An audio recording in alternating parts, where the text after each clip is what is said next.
Retenez bien ce nom, Quand le village se réveille.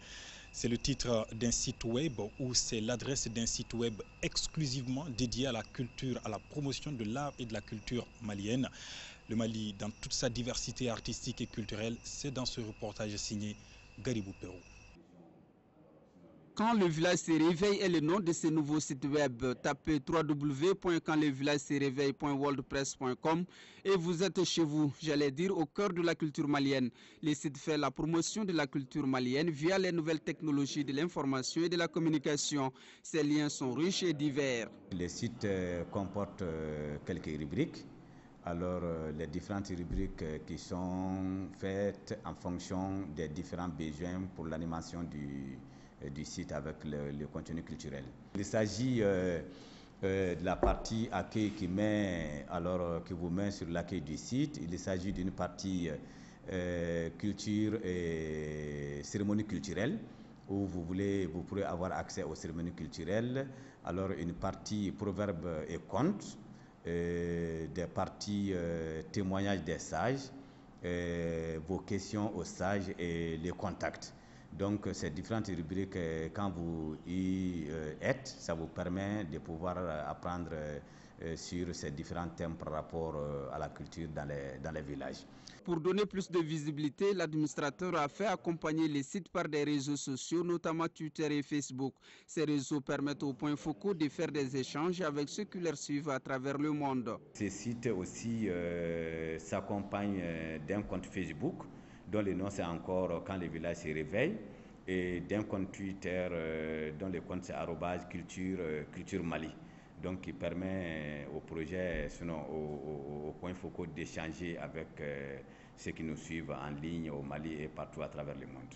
Les proverbes africains, les objets en voie de disparition, certains phénomènes naturels, sans oublier la médecine et l'architecture, sont des sujets sur lesquels les sites mettent l'accent.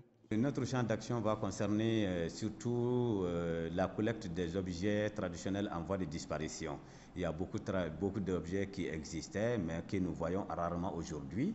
Il s'agit pour nous d'aller de village en village, chercher ces objets culturels, les décrire en images, en texte et même par des vidéos et les publier pour les mettre à la portée de tout le monde. Un exemple d'objet, c'est la carde.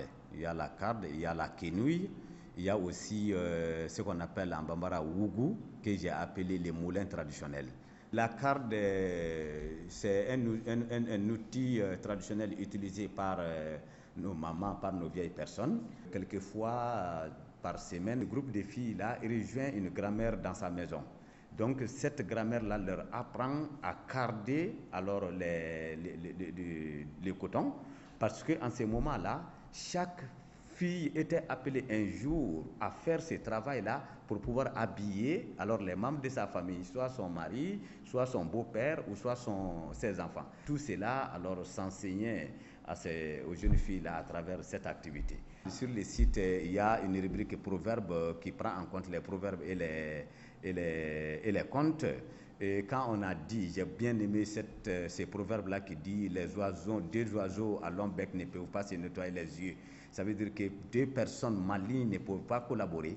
Et cela nous amène à un proverbe que quand on voit deux personnes se quereller à cause de 100 francs, c'est qu'il y a une d'entre elles qui veut 75 francs. Sur le site, dans le cadre architectural, vous ne verrez que les objets traditionnels. C'est des images de villages, des images d'objets culturels dans nos villages. Un cas précis d'architecture qui m'a beaucoup impressionné, c'est ce qui est d'ailleurs la bannière de la page là, qui est l'image d'un village d'Ogon, avec la construction traditionnelle des maisons en petite taille et des cases taillées de paille qui ne sont pas des maisons à coucher, mais aussi des greniers. Vous voyez, c'est composé de deux grandes parties, une partie en banco qui forme en forme de case et cette case-là taillée en paille en haut. Alors, mais aussi qui comporte trois petites portes, deux petites portes en bas et une un peu plus grande en haut. Mais pourquoi toutes ces portes-là sont petites? C'est une question d'économie. Peut-être quand c'était beaucoup trop grand, on jette les épis, ça nous donne la facilité de les enlever. Et plus on les enlève, on les utilise comme on veut, on peut s'attendre aussi à la famine, quoi. Donc c'est pour mesurer la quantité alors appropriée par rapport au repas du jour. Grâce à ces sites, la parole des sages sera bientôt à la portée de tous.